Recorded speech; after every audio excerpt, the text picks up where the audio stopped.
하나님 말씀 스바냐 3장 17절입니다. 스바냐 3장 구약성경 맨 뒤에서 네 번째 성경이죠. 학계 스가랴 말라기 그 앞에 스바냐 학계 스가랴 말라기 3장 17절입니다. 시작. 너희 하나님 여호와가 너희 가운데 계시니 그는 구원을 베푸실 전능자이시라. 그가 너로 말미암아 기쁨을 이기지 못하시며 너를 잠잠히 사랑하시며 너로 말미암아 즐거이 부르며 기뻐하시리라 하리라. 아멘. 예. 우리로 인하여서 기쁨을 이기지 못하시는 분이 계십니다. 그분 누구시죠? 하나님이시죠. 우리 스바냐 선지자의 이걸 지난번에 말씀드렸죠. 이콘이라지 이콘, 그렇죠? 이제 우상으로 번역되는 영어 단어들이 아이돌, 그다음에 이콘도 있어요. 근데 이제 천주교에서 말하는 이콘은 꼭 우상이 아니라 지난 말씀드린 것처럼 우리 컴퓨터 프로그램이 이렇게 쭉 있으면 우리가 무형의 0101로 된 숫자의 프로그램이잖아요. 근데 그 프로그램을 우리가 한눈에 볼 수는 없지 않습니까? 근데 하나의 아이콘을 통해서 상징적으로 보여주는 거라고 했죠. 그것처럼 이 천주교에서 말하는 이콘 이런 것들은 성화상 이렇게 얘기를 하는데 이 성자의 그림을 통해서 스바냐서를 보게 되고 또 스바냐를 통해서 하나님을 바라보게 되는 이렇게 생각해서 이걸 꼭 우상숭배까지 말하지 않아요. 근데 이제 기독교에서도 약간 좀 보수적인 분들은 이런 것도 좀 우상숭배 같다 이렇게 생각하는 분들이 계셔요. 왜냐하면 그것을 몸에 지니고 뭐죠? 예전에는 몸에 지니고 막으면 보호해주고 뭐 이런 것처럼 생각했기 때문에 그런 거죠. 자, 그 다음에 요거는 우리 사람아 너는 누구냐라는 그 책이 있는데 사람아 너는 무엇이냐라는 책이 있는데 그 책에 그 성서원 원장님이시 장로님께서 그 책을 쓰셨고 성경 한 권 한 권마다 이렇게 간략하게 쓰시고 그 다음에 김철 제가 이게 문서 변환되면서 이렇게 빠져나갔어요. 근데 그 분이 그림을 삽입 그림을 그렸어요. 근데 이것도 보면 이것도 이제 스바냐서에 대한 전체적인 하나의 그림입니다. 근데 마치 이 이콘처럼 이 한 그림을 보게 되면 스바냐 전체가 보이게 돼요. 전반부에는 스바냐서는 심판에 대한 이야기를 합니다. 유다의 심판, 또 열방에 대한 심판.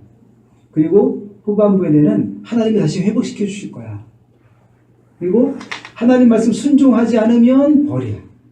하나님 말씀 순종하면 하나님이 은혜를 회복을 주실 거야. 이런 아주 상징적인 그림을 그린 거죠. 스가랴서를 일목요연하게 참 잘 표현한 그림으로 보입니다. 일러스트 작가인데 아주 굉장히 어린이 동화책도 만들고 하는 그런 분이에요. 자, 그러면 이 그림 보면서요 얘기하죠.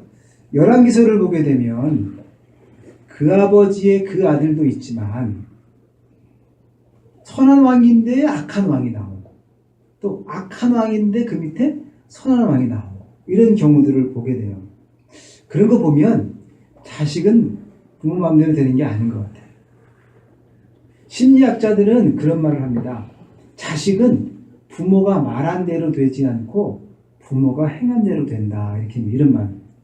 그러니까 부모가 본을 보여야지 잔소리한다고 되는 게 아니라는 거예요.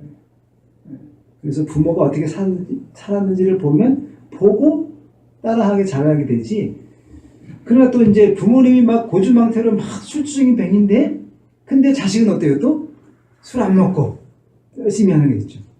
그러면 이제 반면교사라 그러죠. 거꾸로 나가는 거죠. 그죠? 잘못된 아버지 보니까 너무너무 불행하고 우리 어머니도 불행하고 안 되겠다. 나는 절대 술 안 먹겠다. 이렇게 반면교사 삼아서 되는 사람들이 있죠. 하여간 자녀는 부모가 딱 마음 먹은 대로 되는 건 아닌 것 같아요. 하나님께 기도하고 맡게 될 줄 믿습니다. 남유다의 왕 중에 악한 왕이 므낫세 왕입니다.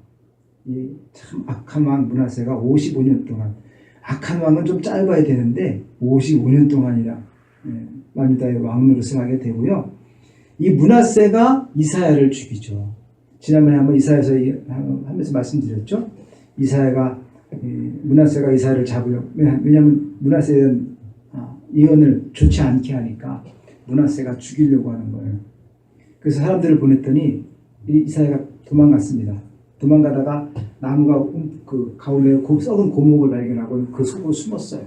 그랬더니 전해지는 구전에 의하면 그 나무가 갑자기 자라가지고 껍질이 자라가지고 이사야를 다 둘러싼 거예요. 싹 감춘 거죠. 근데 그걸 병사들이 알고 다시 이제 므낫세한테 보고합니다. 이사야가 나무 둥지에 숨었습니다. 그래? 그러면은 그 나무를 베어와라. 그 나무를 통째로 베어갑니다. 그랬더니 므낫세가 가운데를 톱으로 켜라. 그래가지고 이사야는 톱으로 켜서 죽임을 순교를 당했다. 이렇게 다른 구조 내용 전해지고 있습니다. 그러니까 참 악한 왕이죠. 그렇죠? 그리고 그 뒤를 이은 암몬도 2년 동안 통치했는데 아주 악한 왕이었어요. 부패가 끊이지 않고 우상 숭배하고 사회적으로 타락한 그런 시대가 됐습니다. 근데 그 다음에 선한 왕이 나와요. 어린 왕 요시야가 등장하게 됩니다.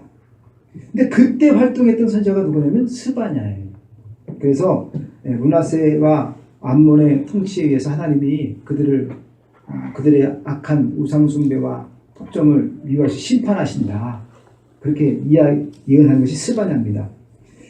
그만큼 말씀드린 것은 이사야는 죽었죠.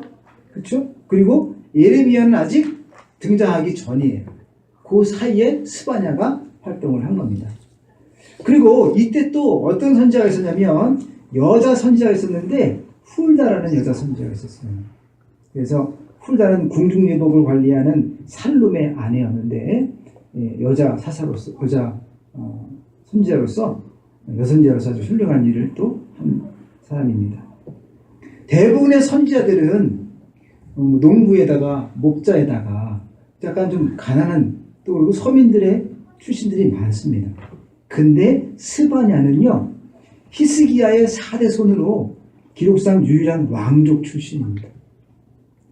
왕족 출신의 선지자, 바로 이 스바냐죠. 그러면서 스바냐는 2장 3절에 너희는 여호와를 찾으며 공의와 겸손을 구하라.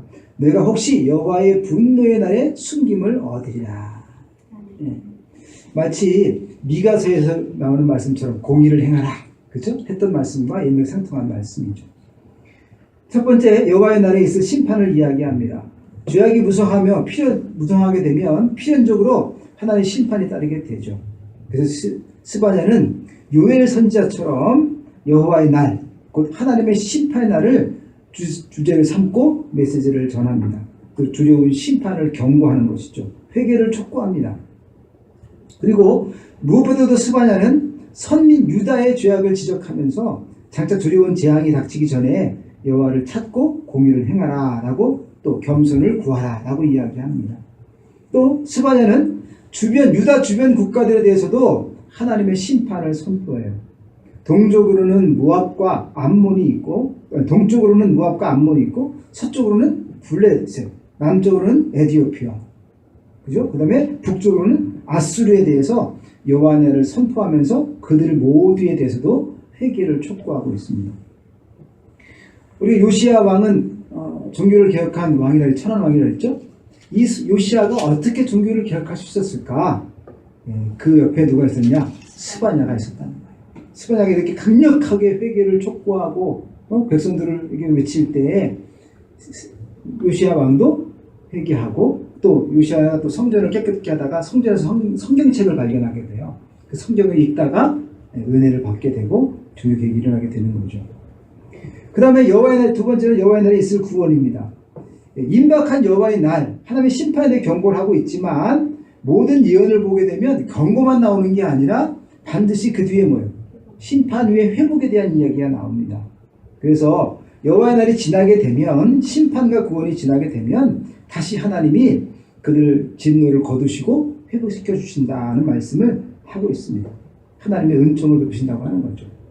악인들에게 여호와의 날은요, 자신들의 죄악으로 인해서 심판받는 고통이 임하는 날입니다. 그러나 의인들에게는 그 여호와의 날이 구원의 날이. 신실하게 행한 사람들에게는 심판이 아니라 은혜의 날로 다가오게 된다고 하는 겁니다. 여러분, 우리도 주님의 마지막 때를 막 소망하면서, 그죠? 꼭 우리 생전에 휴가가 있을까 하는 생각도 하게 되고 심판의 때를 곧 기대하지 않습니까? 근데 그 심판이 우리에게는 뭐예요? 두려움으로 다가오는 게 아니라 은혜로 다가오는 겁니다. 하나님의 감찰하심도 마찬가지예요. 하나님이 불꽃 같은 눈으로 우리를 감찰하신다. 죄를 지은 사람들은 어떨까요? 두려워 떨리겠죠. 그러나 하나님 믿음이 신실한 사람들은 여호와 하나님의 감찰해 보시는 것에 대해서 주님은 아시지요. 주님 내 마음 아시지요. 하면서 오히려 위로를 받게 된다고 하는 거죠. 그 똑같은 하나님, 똑같은 심판의 날. 근데 죄인이냐 의인이냐, 그렇죠? 따라서 완전히 다른 날이 된다고 하는 것입니다. 하나님께서는요, 화도 주시고 복도 주십니다. 그렇죠? 사랑하는 자녀에게도 고난을 주실 때가 있어요. 어떨 때는 말씀을 통해서 말씀을 어기지 말고 돌아오기를 바라서, 또 때로는 하나님의 영광을 위해서, 그렇죠? 맹인된 사람이 예수님 말씀하시기 뭐라고 말씀하십니까? 부모의 죄도 아니고 그 사람 죄도 아니고 영광을 위해서다라고 말하고 고쳐주셨죠. 연단하고 또 단련해서 더 큰 복을 주시기 위해서 우리에게 환난을 줄 때도 있습니다.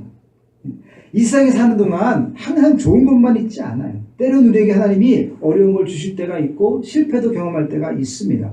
그러나 그 모든 경험과 실패 가운데서도 하나님의 뜻이 있음을 기억하시기를 바랍니다.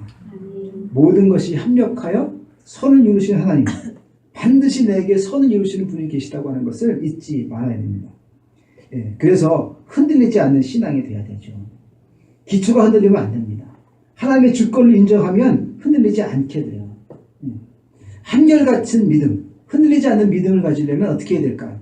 그 하나님이 어떤 분이신지에 대해서 확실한 근거가 어딨냐? 우리가 오늘 읽은 스바냐 3장 17절에 있는 거예요. 하나님은 어떤 분이신가 하는 거죠. 왼쪽에는 히브리어로 쓴 스바냐 3장 17절 말씀이고요. 오른쪽에는 또 이렇게 캘리그라피로 이렇게 썼어요. 그러니까 이 스바냐 3장 17절은 굉장히 많은 사람들이 좋아하고, 우리가 아까 찬양 드렸죠, 그죠? 복음성가로 만들어서 찬양도 하고 하는 그런 구절입니다. 이 말씀 한번 다시 한 번 더 읽어볼까요? 너희 하나님 여호와가 너희 가운데 계시니 그는 구원을 베푸실 전능자시라. 그가 너로 말미암아 기쁨을 이기지 못하시며 너를 잠잠히 사랑하시며 너로 말미암아 즐거이 부르며 기뻐하시리라 하리라. 하나님이 어떤 분이시라는 거예요?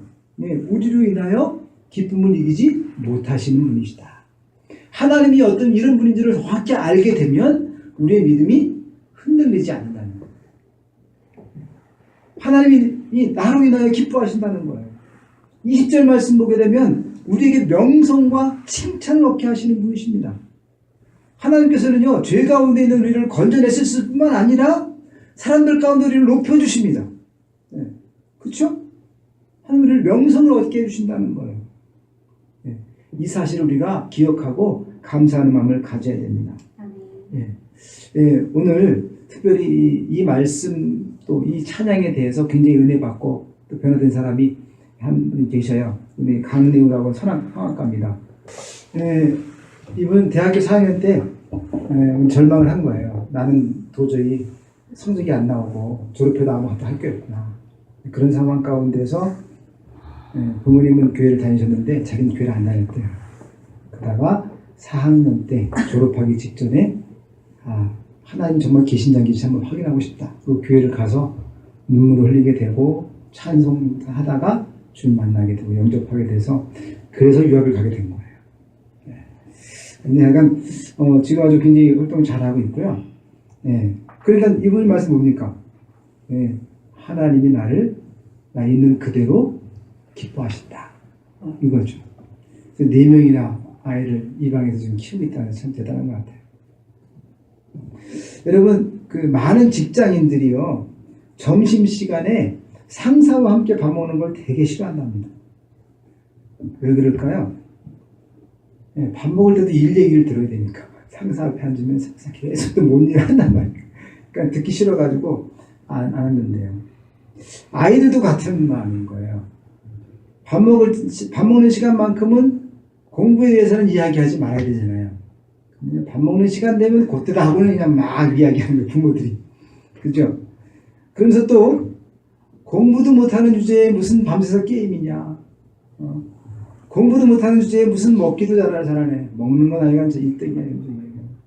공부도 못하는 주제에 연애? 좋아하고 있네, 이 자식이. 그래서 공부에다가 그냥 막 못하는 거 막 하면서 연관시켜가지고 아이를 갖다 계속 그냥 잔소리하는 거죠. 근데 이게 바로 아이를 죽이는 말인 거예요. 그렇죠? 기가 죽으면요, 가능성도 죽는답니다. 그러니까 그런 말 하지 않도록 해야 되죠. 예.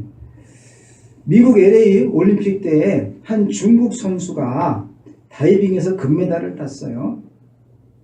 한 기자가 금메달의 비결을 물었습니다. 그랬더니 그 선수가 말하기를 어머니 때문입니다. 이렇게 얘기했어요. 어렸을 때 달리기를 좋아해가지고 경기에 자주 나갔답니다. 근데 자꾸 넘어지는 거예요. 경기에 나가서. 그래가지고 입상을 매번 놓치는 겁니다. 맨날 꼴찌하는 거죠. 넘어졌으면 맨날 꼴찌죠 뭐. 근데 그때 어머니 이렇게 얘기했대요. 사랑하는 딸아, 나에게는 내가 1등하는 것은 문제가 아니야. 내가 넘어졌다가 일어나는 모습이 1등보다도 내게는 더 뿌듯하단다. 이렇게 칭찬해 준 거예요. 그리고 다이빙을 하다가 다이빙을 이제 달리기 안 된 것 같다. 이러면 다시 이제 다이빙을 하기 시작했어요. 근데 다이빙 할 때도 맨날 똑같이 얘기했다는 거예요, 엄마가. 1등이 문제가 아니야. 나는 네가 운동하는 그 모습, 그 자체가 기쁨이란다. 너를 보는 것이 내 기쁨이고 내 행복이야. 이렇게 이제 엄마가 늘 격려한 겁니다.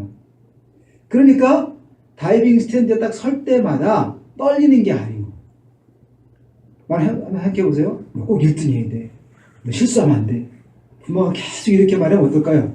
딱 섰을 때 뛰어내리기 직전하면 대대서 떨릴 거예요. 그죠?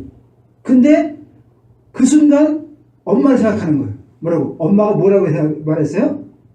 나는 네가 메달 따는 게 중요한 게 아니야. 난 네가 운동하는 모습이 너무 좋아. 하고 말했던 그 엄마를 딱 생각하면 갑자기 미소가 탁 지어진다는 거예요. 그리고는 떨림이 싹 사라지면서 가볍게 뛰어내리는 거죠. 그래가지고 뭐예요? 결국 금메달을 딴 거예요. 여러분, 하나님이 우리를 어떻게 생각하신다고요? 우리를 그냥 잔소리하면서 막 너 똑바로 해야 돼 막 이러시는 분이 아니라 있는 모습 그대로 우리를 사랑하고 기뻐하신다고 하는 겁니다. 마태복음 5장 3절 4절 보면 심령이 가난한 자는 복이 있나니 천국이 저희 것이며 애통하는 자는 복이 있나니 저희가 위로를 받을 것이며. 심령이 가난하게 마음이 곤고해서 주님께 애통하며 찾으면 주님이 어떻게 해요? 우리를 기뻐 받으신다고 하는 거죠. 즐거이 부르며 춤추도록 우리를 만들어 주십니다. 정말 웃을 일이 없고 사랑이 식어가는 이 마지막 때입니다. 하나님의 입가에 흐뭇한 한밤미소를 머금게 해드릴 남은 자들, 그렇죠? 그들은 어떤 자들입니까? 마음이 가난하고 곤고하여 주님의 국률만을 바라보며 기도하는 사람들. 그 사람들 하나님이 기쁘게 생각하신다고 하는 거죠. 적은 능력을 가지고도 성실하게 주의 말씀을 지키고 겸손하게 순종하는 사람, 그들을 하나님이 기뻐하십니다. 계시록 3장 8절 말씀에 볼지어다 내가 내 앞에 열린 문을 두었을 때 능히 닫을 사람이 없으리라. 내가 내 행위를 아노니 내가 적은 능력을 가지고도 내 말을 지키며 내 이름을 배반치 아니하였도다. 내가 나의 인내의 말씀을 지켰은즉 내가 또한 너를 지키어 시험의 때를 면하게 하리니 이는 장차 온 세상에 임하여 땅에 거하는 자들을 시험할 때라. 하나님께서 우리를 기뻐하십니다. 내게 맡겨진 일이 아무리 작은 일이라도 열린 마음으로 또 가난한 심령을 가지고 주님께 순종하면 주님 우리를 기쁘게, 그렇죠? 여기신다고 하는 것이죠. 그래서 우리 심령 가운데 하나님이 어떤 분이신지를 정확하게 다시 한번 각인하고 믿음에 견고하게 설 수 있기를 간절히 축원합니다.